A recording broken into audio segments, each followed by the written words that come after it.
السلام عليكم ورحمة الله وبركاته. نحمده ونصلي على رسوله الكريم. أما بعد فأعوذ بالله من الشيطان الرجيم. بسم الله الرحمن الرحيم. পবিত্র মক্কাতুল মুকাররমা থেকে আপনাদের সবাইকে জানাচ্ছি আন্তরিক শুভেচ্ছা এবং মোবারকবাদ। আমরা গতকাল মক্কাতুল মুকাররমাতে 27-এর কদরের রাতকে কাটিয়েছি। আজকে বাংলাদেশে 27-এর কদর, একটি গুরুত্বপূর্ণ কদরের রাত।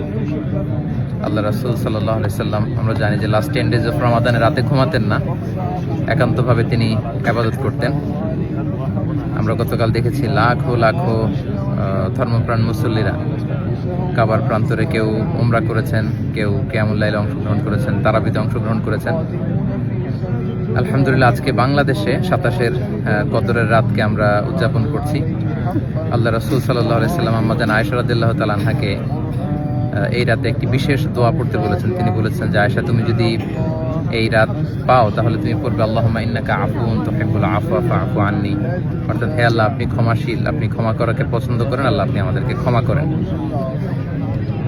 আল্লাহ রাসূল সাল্লাল্লাহু আলাইহি সাল্লাম রমজানের শেষ দশকে যখন পৌঁছতেন, তিনি ইদা জাআল আশরু আহিয়াল লাইলা ওয়া আইকাযা আহলা ওয়া জাদ্দা ওয়া শাদ্দাল মিজহার, সারা রাত জেগে ইবাদত করতেন, পরিবারের সবাইকে জাগিয়ে তুলতেন, ইবাদত করার জন্য বলতেন। এবং সারা বছর কোরআনের যে আয়াতগুলো নাজিল হয়েছিল এগুলো তিনি জিবরাইল আলাইহিস সালামের সাথে রিভাইজ করতেন, তিনি শোনাতেন। জিবরাইল আলাইহিস সালাম আল্লাহর রাসূল সাল্লাল্লাহু আলাইহি ওয়াসাল্লামকে পড়ে শোনাতেন। তো এই ক্ষমার রাতে আমরা যেন আল্লাহর কাছ থেকে ক্ষমা পেতে পারি, আমরা কায়মুল বাকি আল্লাহ তাআলার কাছে ক্ষমা চাই। আল্লাহ যেন আমাদেরকে উতাকা মিনান নার, জাহান্নামের আগুন থেকে রমাদানে যে মুক্তির ঘোষণা দেওয়া হয়, সেই মুক্তিপ্রাপ্ত বান্দাদের অন্তর্ভুক্ত যেন আমরা হতে পারি। পবিত্র মক্কাতুল মুকাররমা থেকে আমরা প্রাণ ভরে দোয়া করছি আপনাদের জন্য, আপনারাও আমাদের জন্য বিশেষভাবে দোয়া করবেন। এবং স্পেশালি আমাদের হাসানা ফাউন্ডেশনের জন্য আমি দোয়া চাই। ভেরি রিসেন্টলি আমরা একটা ফাউন্ডেশন ফর্ম করেছি, হাসানা ফাউন্ডেশন, যেটার মধ্য দিয়ে আমরা বাংলাদেশের বিভিন্ন শিক্ষা কার্যক্রম পরিচালনা করব।